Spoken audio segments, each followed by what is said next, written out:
Wow. Oh, sorry. My apology. Something like that. That's cute. Welcome to Mosaic of China, a podcast about people who are making their mark in China. I'm your host, Oscar Fuchs. Sometimes in this show, I like to do a deep dive into a profession that most of us don't really know about. A good example was the last episode with Frank Abel, where we learnt about the life of a stuntman in China. But we've had lots of episodes like that, from gin distilling to video game designing to robot making. Today's episode is with YoungAh, who works in sportswear at Adidas. And all of us know sportswear, all of us know Adidas. But do we know what it means to work in merchandising? Personally, I've been hearing this word for years, and whenever it comes up, I just nod knowingly, because, yeah, I understand this word. It means selling. Merchandisers work in selling, right? Well, it turns out that there's a lot to learn from this complex world. A world of wholesalers and franchisers, and multi-brand stores, and fashion malls, and segmentation, distribution, inventory, and so on and so on. So, here's the episode on merchandising. Thank you very much for coming, YoungAh. Oh, thank you for inviting me. It's great to see you. We actually have a third guest in the room today. Can you introduce who else is in the room with us? Pippi, Pippi. Pippi. Yeah, Pippi is now with me for 3 years. She's a rescue dog. I think she's almost 9 years old. We don't know actually. I took it from Pippi Longstocking. Ah, okay. Which was kind of hero to me when I was young. Like very brave, determined, and always very positive. So I thought she has a life like Pippi Longstocking, Pippi. And she's nice and calm. It reminds me, there was one other episode I've recorded where we had a dog in the studio. Yeah. That was with Lexi Comstock. Just having Pippi here, it's a nice connection back to season 1. But yeah, she's beautiful. Yeah. Let's hope that we won't hear her. She's certainly quiet now, but if we do hear a little pitter-patter on the wooden floors, that's Pippi. That's not YoungAh. Yeah. We're doing this in my home. We might hear some outside noises, so let's get started. How would you, in one sentence, describe what you do here in China? I'm a merchandiser for stores, for branding campaign, for e-commerce channel, and then own retail channel. Always working in the multinational sports and fashion brand like Nike and Adidas, and also Fila and Gap. Nike, and Crocs, Adidas, Fila, and Gap. And Crocs. And Crocs. 5 big company, yeah. Great. Well, you are right now at Adidas, but you're not here talking in an official capacity for Adidas, right? Yes. Good. So, before we get into that, what object did you bring that in some way describes your life in China? So this is the phone carrier. It's so dirty because every day I wear it's something like, part of my body. Oh. Because I'm mom of 2 girls and then also working very hard in the big company. That's why I really always try to think about efficiency in life and then the mobility. Go everywhere and then pay everything at the same time, having conference call through the phone, living in a virtual life, especially for the multinational company. Yeah. Everyone, of course, around the world can relate to what you're talking about. But in China, especially, we are so dependent on our phones. So let's go straight into your life at Adidas and your previous 4 or 5 brands. Tell me about what would be the main thing that you do. Yeah, main thing is merchandising. Merchandising is plan the product launch, creating the product collection, planning the holistic assortment for the season launch to cover the entire marketplace. I need to think about what is the business goal, achieving revenue. Then I need to translate what is the optimized size of the product range. At the same time, how much we need to sell. Also, we need to maintain the right size of the inventory at the same time. So a lot of complexity, but I've been doing this for more than 20 years. So it's quite natural for me. You have to deal with the supply chain. You have to deal with finance. You have to deal with marketing. Everything. Every part. Yeah. Yes. And is that the same role in every company? Yes. Product is the thing, right? Product represents a brand. product represent the consumer needs, and product represent the manifesto for the brand, what they want to drive. Let's take it from the beginning then. Let's say it's Adidas. It could be any company, right? Adidas has these new products that they are trying to push across the world this season. Yeah. So you see the global products and then you decide which of them will come to the China market. Is that a simple way of putting it? Yeah. I think there's 60 to 70% of our range. At the same time, I also work together with the creation team in Shanghai as well. That's what I was going to say, yeah. Yeah. So there are combination. This kind of multinational company always allows room to drive the brand at the same time, drive the local needs. So when you are deciding the range, you are also deciding the quantities of the range as well. The forecast always comes in first. And then we get the feedback from our customer, which is wholesaler, asking them how much they are actually interested.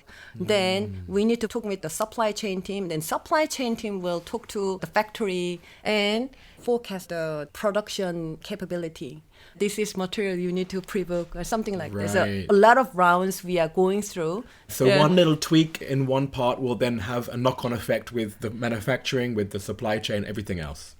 And I can see why it's quite useful that you can use your wholesalers as a bit of market research before you really launch to the public. Like how much of your product is sold through the wholesalers and how much is sold directly?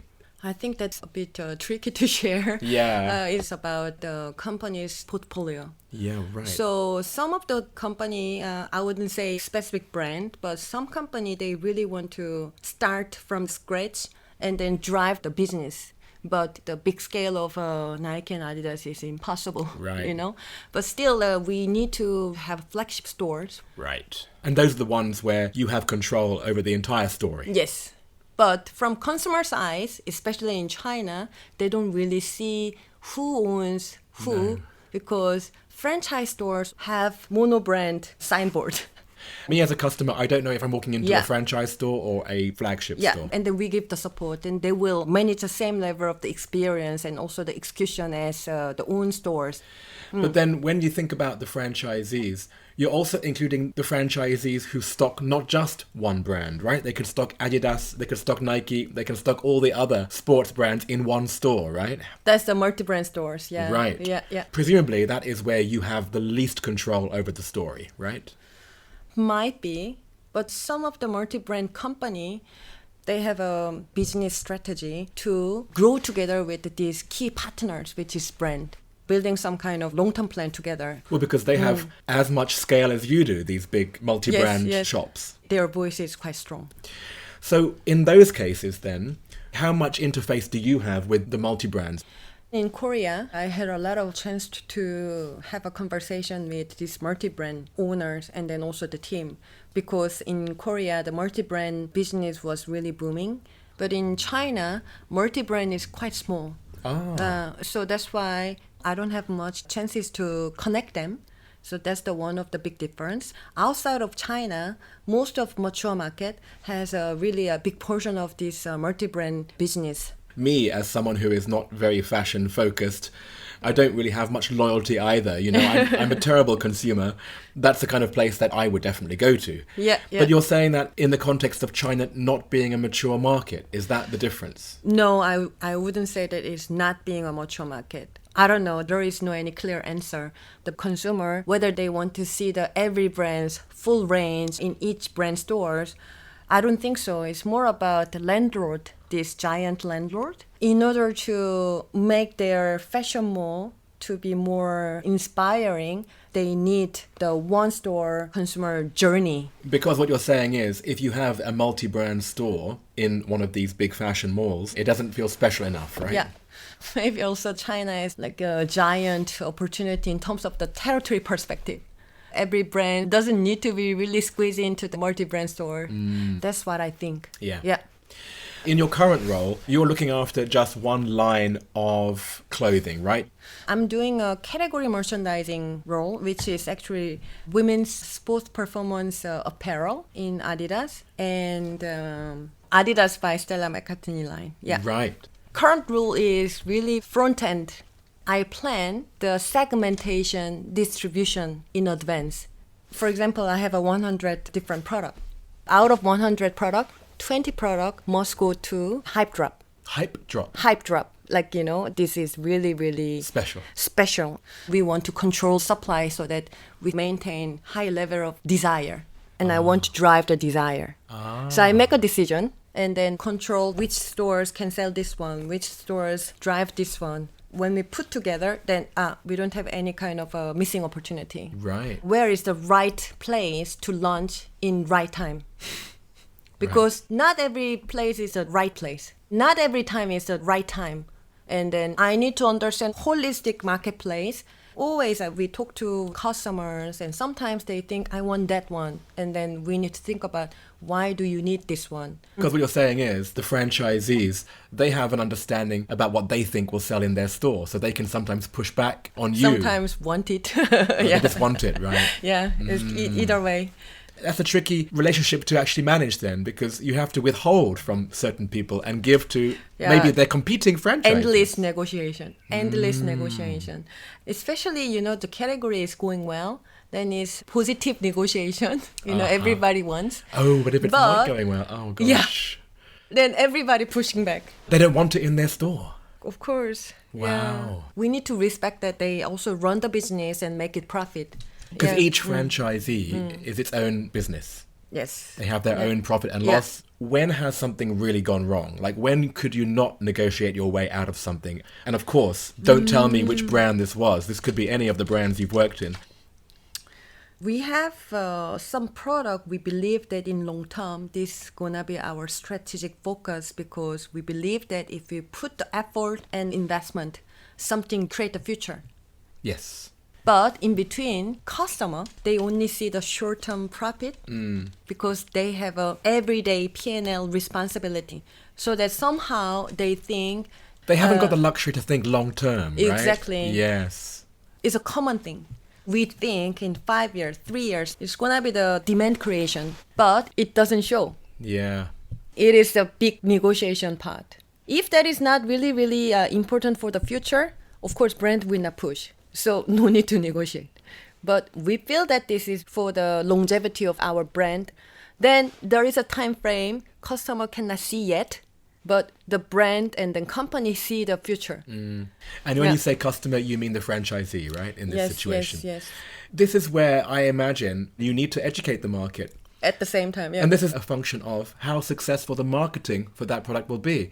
Totally, and if the marketing misses, then you won't capture the audience that you expected. And it's really well said, yeah. Right, and that side is so unpredictable. Even though you're marketing experts, I'm sure sometimes you just miss, right? Mm-hmm. The guys at Global, they have an idea about what they want to push. But I imagine here in China... China has power. But Korea is quite strategically important market. That's why I could come to China. Yeah. So regardless of the size... Korea had some kind of support. So when you're trying to find the mix between the products that come from Global and the products that you have innovated here in the market, let's say China, how can you make it cohesive? Because the things coming out of China might actually be very different to what Global is trying to push down, right? I think once you have a 3-stripe, the Adidas branding logo and the Nike swoosh, then would not look very different. Right. So this branding logo is very, very important in terms of consistency. Right. That's what creates the cohesion, yeah, right? And then the creation center, they always follow guideline. Yeah. So that prevent awkward situation. But at the same time, if you make it too much identical, then there is no reason to we have a creation center in Shanghai. Yeah. That's why we always think about what is the consumer needs here, which is different versus the international market. Yeah. This is where I can see another really complicated conflict that you have to work with, which is you've got this global brand. That's half the reason people walk into your store. They know your brand. At the same time, the Chinese, they are becoming more proud of their own very specific fashion. So how can you then, as a global brand, compete with these competing Chinese brands? Yeah, that's a very relevant question. Right. And very sharp. Yeah, I think in the past, Nike and Adidas and all these international brands actually had a really great time. But since COVID, 2020 was very tough. And then 2021 brought difficult time for us. The thing is, it gives international brand to look back what is the thing we need to push through to maintain the position we had before. This actually gave us a great reflection. Externally, the Chinese consumer could get a chance to open their eyes and look around what local brand had, offering good product and exciting novelty in terms of a concept, in terms of silhouette. You know, the local brand were ready and snapped the chance and then drive through until now. So we are now looking at how they succeeded and continuing this competition. Right. And the common thing we found out, actually, they're really providing unique selling point, Which is? either a little bit more bold design or their own character, like, you know, the Jungo leaning. And then the product price is also the very affordable. The consumer is reasonable. They are very smart consumers nowadays, especially the young generation. So, you know, there is no reason they hesitate to not to buy, try on, right? Yeah. So They're also quite adventurous, right? They don't mind taking some risks. They don't mind switching brands, much more so than people in more mature markets, right? totally, yeah, more exploring different opportunity which given to them. So they are really focused on the what is the benefit I can enjoy, Yes. you know? And then the other one is about how frequently we updating novelty. Well, that's Yeah. the issue, isn't it? Because it's not just about being creative, it's about how quickly you have to churn out new things. I can walk past the same shop, a Chinese brand, for example, and they've changed the window display every month. Every month. I'm like, what but the we hell? we do every month. You do that too? Yeah. But Ah. I think maybe this Chinese brand, the degree of the change is much more noticeable. Uh-huh. Maybe, yeah. But here is the thing, you know, you need to be yourself. Why I love Adidas, first I ask to myself, is really a long history. This will not go away. That's the heritage of the brand, Exactly. right? Yeah. And that's the authenticity. Yeah. And this is the one I need to focus on even more harder Yes. now. Yes. Keep on trying to make this authentic brand still stay young from product perspective. Yes. Yeah. And I wonder how many of these very competitive and very unique brands will last as long as a brand like Adidas. It's very hard to know whether they will start to create this heritage themselves or if they will evaporate very quickly. Totally. Li-Ning is really doing good. Li-Ning, right? Because Li-Ning had a kind of past history as an inspiring brand. And they use it. Right. And they move the Chinese heart. I'm also very inspired how they do. This is the identity Jungo Li-Ning will push forward next 10 years. Yeah. Is there a Korean brand that's also like that? There is one brand which is Style Nanda. They start to really set their identity smartly, and then they expanded their business portfolio to cosmetic as well. Oh, right. We've talked a little bit about Korea in this chat. Of course, you're from Korea. Maybe now we should end this part of the conversation just by talking about the differences between your life in Korea versus here. And how did you end up here in China? What is that story? I was working in Nike Korea. I was in some project helping China. And then in the middle of a project, suddenly I got an offer to come. And then I was a little bit like, okay, maybe after 1 year, I will come back to Korea, which is 10 years ago. Oh, wow. And this is where you met your husband? This is where you had your children? Exactly. It's very positive impact in my life. I wasn't unhappy, but in the end, I was a bit bored, or there wasn't really a great opportunity for me to develop my career actively. But now in China, company really pushed me. You can do it. We believe that you can do it, and then fix it, and then you will create, you will enjoy. So the company really encouraged me to explore. Also, that I look similar to Chinese. Oh. They speak straight in Chinese without checking or something. I don't want to really make them embarrassed. So I just pretend I understand. And Oh, then no. I said, sorry, this part I really cannot understand. Can you explain in English? And then, wow. Oh, sorry. My apology. Something like that. That's cute. I like it. Like I like Yeah. people think me as a Chinese. Yeah. I really enjoy. Sometimes I ask, which part of China do you think I come from? And then Shandong. Right. Yeah, which actually makes sense because it's very close to Korea. Yeah. So okay, makes sense. Thank you very much for that. And thanks Yeah. for your time today. We will move on to part 2. Already? I didn't feel the time passed. But thank you. I really enjoyed. So, the 10 questions. Okay. Question 1, which comes from Shanghai Daily. What is your favorite China-related fact? Yeah, I think this is related to my object. Just the one phone makes me so mobile. In Korea, still I need to carry some of the card. Yes. That's right. I'm having a flashback to when I last was in London. My family have a house which is, I think, about 20 minutes from the local metro station, the underground. And I remember walking all the way from the house to the metro station and then realizing, oh, I only have my phone. And I can't pay for the metro. You totally forget it's not China. Exactly. And I had to go all the way back. And it's a bloody steep hill Yeah. to get back to this house. Yeah. All right, next question, which comes from Rosetta Stone. Do you have a favorite word or phrase in Chinese? 小姐 and 美女. Right.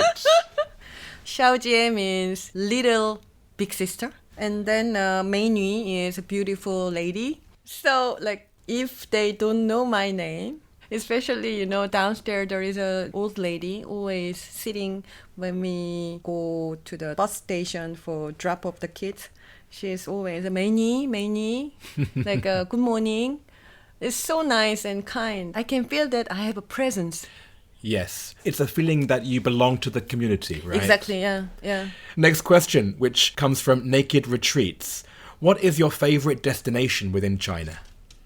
Hollenbayer. Holumbar. Yeah. Inner Mongolia Prairie. Okay. Up north, even higher than Harbin. So very, very cold. Really up north, top of the northern part of China border. When you step into this prairie, you feel like suddenly turning off the noise. Yeah. And I felt, oh, yeah, this is heaven. First time I didn't go with my husband.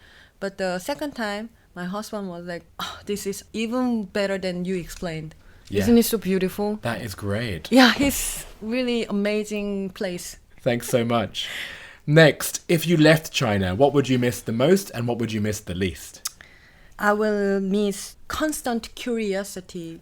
The local people always ask about where are you from, how much do you make, how much do you pay for rental. In the beginning, sometimes it's embarrassing, but I've lived long enough not to be embarrassed. And then I see the true intention. They are just curious and they are just kind.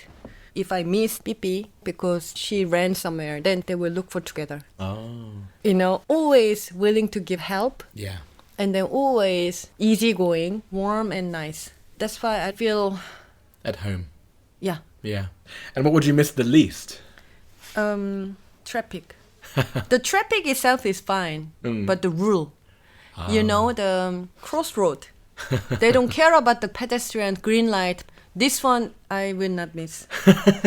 Okay, I have to agree with you here. This is funny. The thing about turning right here on a red light is that they don't look. I know you can turn right, but can you do it slowly and just keep looking in case there is a pedestrian, right? Yes. They don't do that. They just go as fast as though it was a green light. And next question, which comes from Smart Shanghai. Where is your favorite place to go out, to eat or drink or just hang out? Fujian dumpling soup place in Yongkang, Okay. epic place. Really? Yeah. These owners, they know us. So they are always very kind and we talked a lot. They have been there 7 years. Oh, right. Yeah. In Shanghai terms, that is eternity because nothing lasts long in Shanghai. Exactly. Nice. Yeah. Good. Next question. What is the best or worst purchase you've made in China? Best purchase is the suit jacket very trendy, made by my friend. Whatever she makes, it's perfect balance. I will ask you for a photo later. Yes, yes. Next question. What is your go-to song to sing at KTV? I always sing Gangnam Style. Oh, God. Because you can say everything in Korean, Yeah. right? So I'm in the outstanding position Fair enough. just because of the language. That's actually a good choice, yeah. Yeah, they really enjoy to see me sing and dancing. You do the dances. Of course, without dancing, then you better not to sing Absolutely. Gangnam Style. No way. Yeah. And then Chinese song is a Shinbu Liao Qing. Okay. It's a very old song from a movie in Hong Kong, like long time ago. Somehow I just fell in love with this song, and then I actually write down this song lyric and then understand what it means, and then I practice myself, and I really, really go to KTV to practice the song. Yes. And then sing together. It's just so beautiful. Oh, I'm going to have to check it out. What's it called again? Shinbu Liao Qing. And finally, what or who is your biggest source of inspiration in China? Authenticity. And then the honesty and then passions really moved me a lot. The people who has this passion, for example, they really think about the reason and then analyze deeply and then try to share with me what they believe. This whole conversation moved me a lot. There is no any certain benefit. He or she has to do this. And then I got some kind of very great idea. That makes sense, and I can also see how that ties in with your story from the beginning, because we're talking about the way that you have worked with brands. You have to innovate, but you have to always be authentic. So Yes. it's a good way to end our conversation. Thank you so much, YoungAh. Thank you.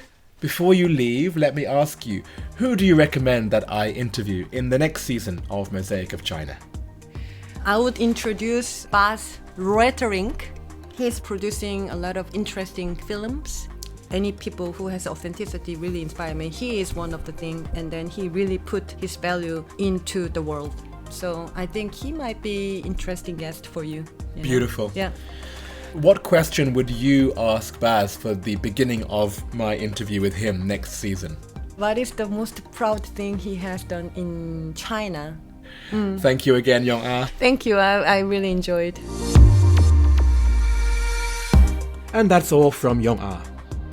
It was a relatively short episode this week, so if you're still in the mood to hear more about the business of fashion, be sure to listen back to the episode with Casey Hall from Season 2, Episode 22, who was a China journalist from the magazine called Business of Fashion.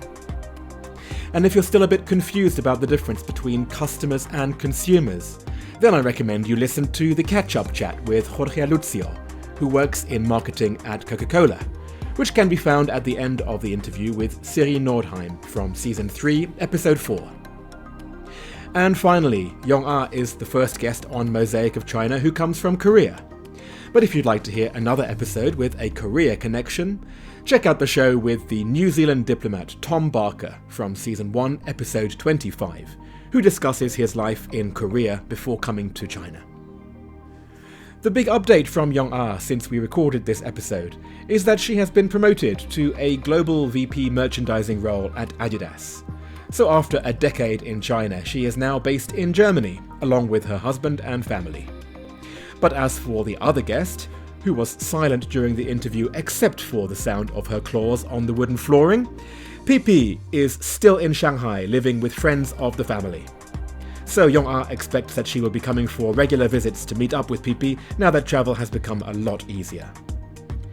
Mosaic of China is me, Oscar Fuchs, with artwork by Denny Newell. After the music, there's a short catch-up with the person who referred YoungAh to the Mosaic, the architect Wendy Saunders from Season 2, Episode 12. And I'll see you back here next time.